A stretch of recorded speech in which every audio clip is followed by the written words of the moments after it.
There are lives we remember, and then there are lives that mark us forever. This is not just the story of a man. This is the story of a soldier who became a shepherd, of a voice that became a movement, of one who heard God's call and never looked back. Through storms, through silence, through sacrifice, he chose obedience. He chose people. He chose to follow Christ, no matter the cost. For nearly 5 decades, his footsteps shaped cities, nations, and hearts. Not with fame, not with force, but with faith and love. You may have heard his name. You may have felt his love. உங்களை யாவரையும் அன்போடு கூட ஆண்டவராகிய இயேசு கிறிஸ்துவின் இனிய நாமத்திலே வாழ்த்தி வரவேற்பதில் மிகவும் சந்தோஷம் அடைகிறேன். He may have faded, but his legacy is not.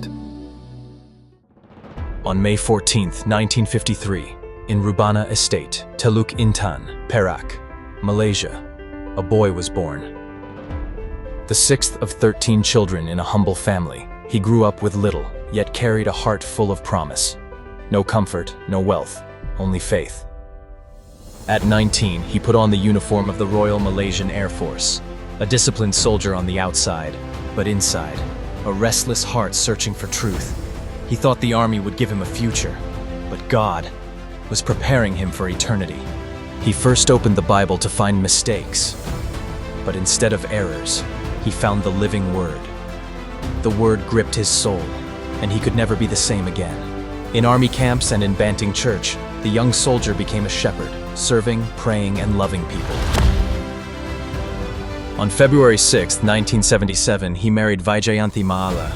Together they built not only a family but a ministry.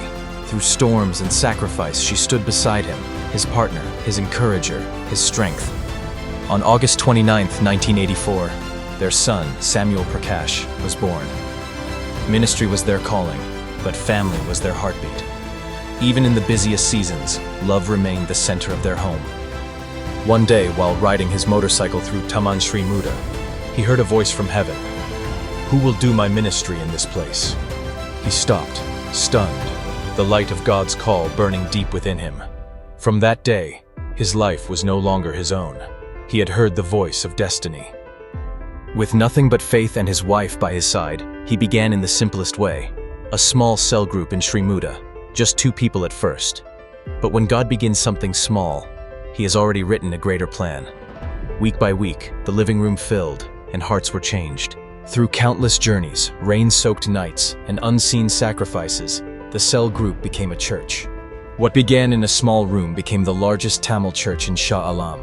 He was not only a pastor, he was the cleaner, the musician, the counselor, the servant. He gave his all to see the church rise.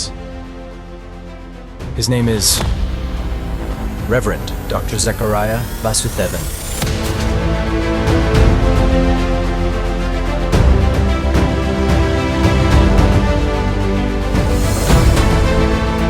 In 2009, after decades of service, he was ordained reverend. But for him, the title was never the goal.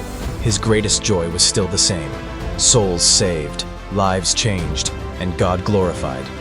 In 2012, he was awarded a Doctor of Ministry for 36 years of faithful service. Yet even then, he never saw himself as a scholar or a man of titles. He was simply God's servant, hungry for souls, burning for the kingdom. Later, he was conferred bishopship, recognized for planting and pioneering churches across nations. But even as doors opened worldwide, his heart remained simple: to love God, to love people, to love the church. For 48 years, he gave his life for the gospel. From a soldier's uniform to a shepherd's robe, his journey was marked by sacrifice, faith, and unwavering love. His voice still speaks today. The harvest is plenty, but the laborers are few. Who will go? To the next generation, this is not just his story, it is your calling. His race is complete, but the baton is in our hands. Will we run as he ran? Will we give as he gave? Because one man's obedience became thousands of transformed lives, and his legacy of faith, love, and compassion will live on forever.